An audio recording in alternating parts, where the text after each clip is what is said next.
Baldur's Gate 3 cannot stop winning when it comes to appeasing their fan base and providing updates to the game. We have a patch 1 that has finally dropped for Baldur's Gate 3, and they're already talking about dropping a patch 2.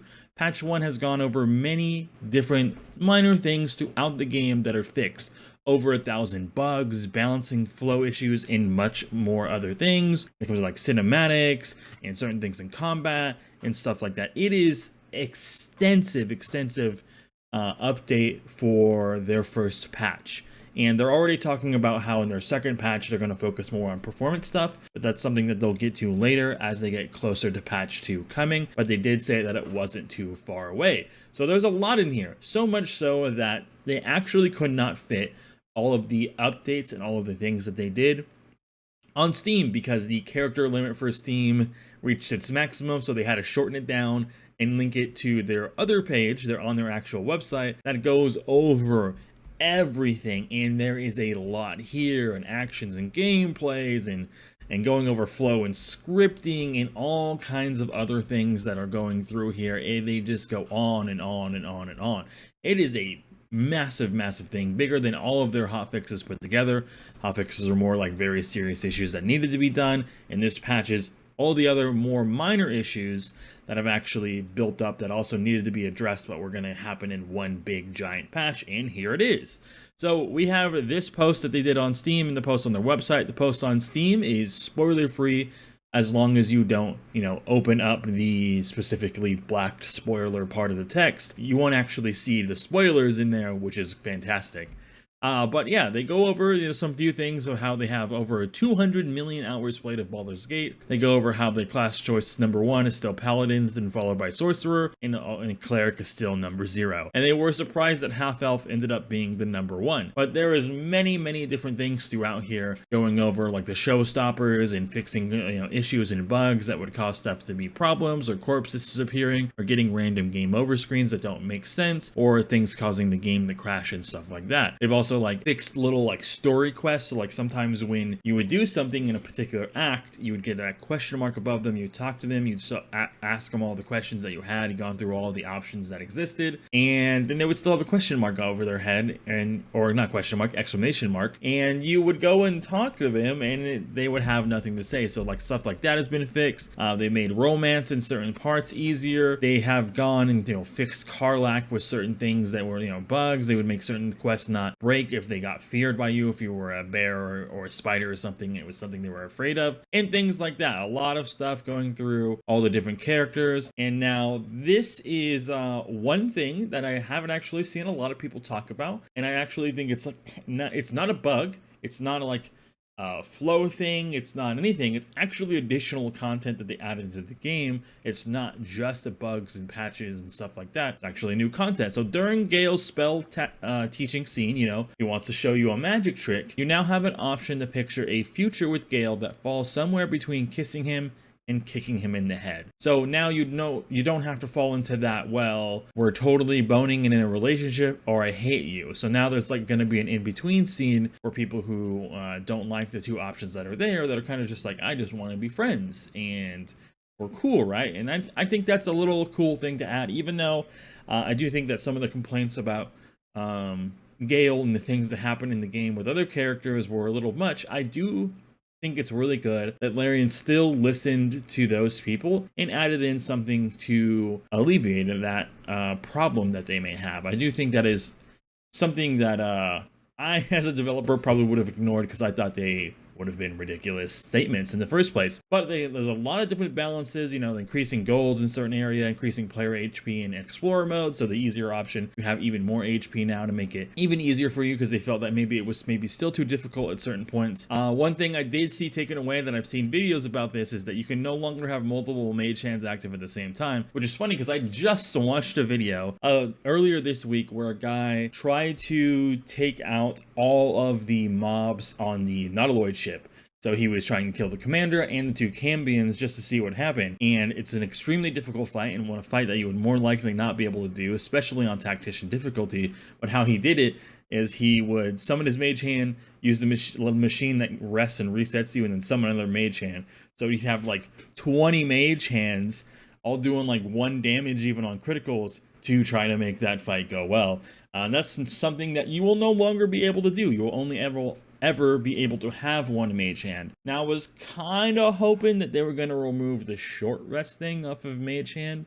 And I get like, it's, you know, it's easy to keep the mage hand up, but it's a cantrip. It shouldn't have a short rest thing attached to it, in my opinion, but it's really not that big of a deal, I guess. Then they fixed like some minor things like shield can't be cast through silence, which makes sense because if it has any verbal components, you shouldn't be able to do it.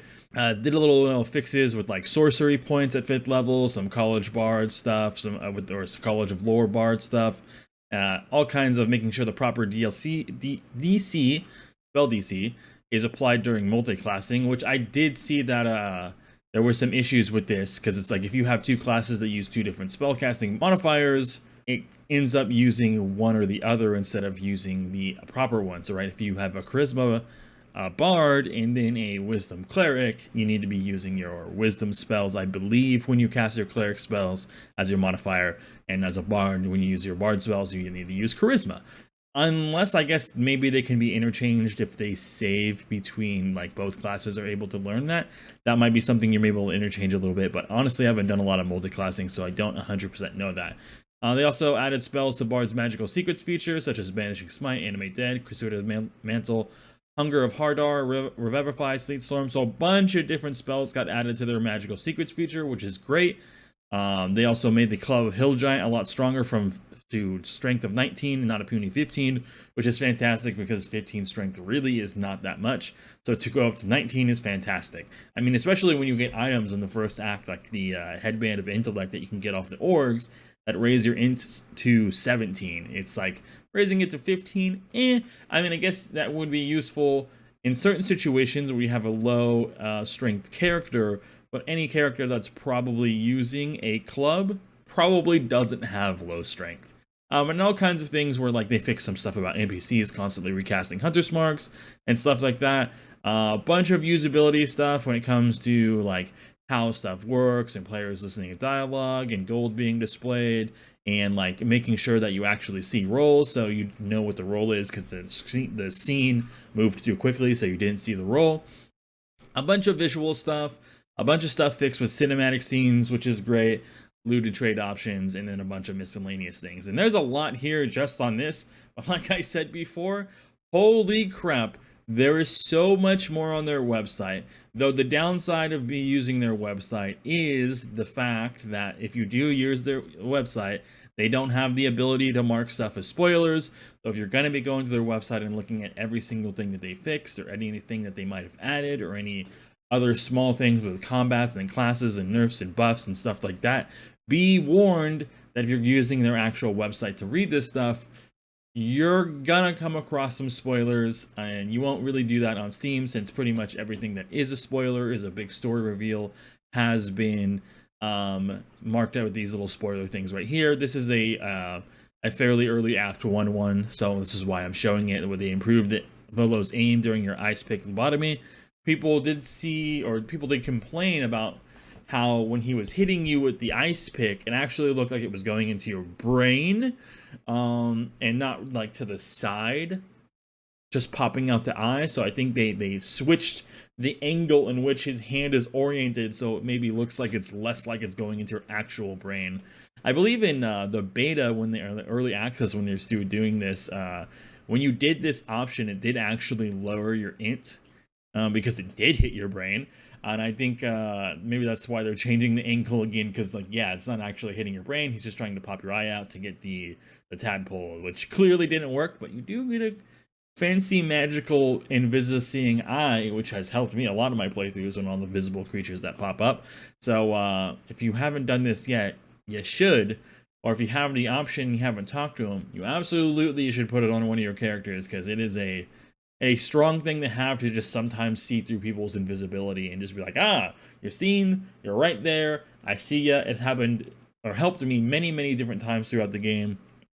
On the Hag, on some kid in Act 2 so far, and a bunch of other things that have gone invisible. Fantastic. It's very good. Get the eyeball. There's really no downside to getting this magical eyeball that lets you see through invisibility. But anyways, yeah, this has been a fantastic, huge patch 1 update. They have done a lot of amazing things here. And I can't wait to see once they're done with like patch 2 is a performance thing. So I love, performance patches are always going to be good to just have the game run better. And I can maybe bump up my settings when I'm actually streaming the game, so I don't have to worry about overloading my GPU and having my camera lag out because it's using all of my GPU memory or VRAM. So yeah, really, really good. I am excited to see what they may add in the future, though. There has been some news that has been released over the past week or has come out about things that have been cut from the game, like the upper city of Baldur's Gate, or the good ending for Karlach actually being able to save her. They did cut a crafting system out, and I don't actually want the crafting system. I don't think this game needs a crafting system. Alchemy is fine, I'm cool with that, and I like the combined system where it's like a crafting system, but not really. You just find the stuff and put it together and it works, which is essentially like crafting. I don't think it needs to be any more complex than that. And there was a few other things that got cut as well, like some storyline stuff and things like that I hope that they end up adding later, but that's probably not going to be until something like maybe patch 3 or patch 4, so we got a while before we see any of those things. But anyways, thank you guys for coming on by and having a watch. I will see you guys next time. Bye.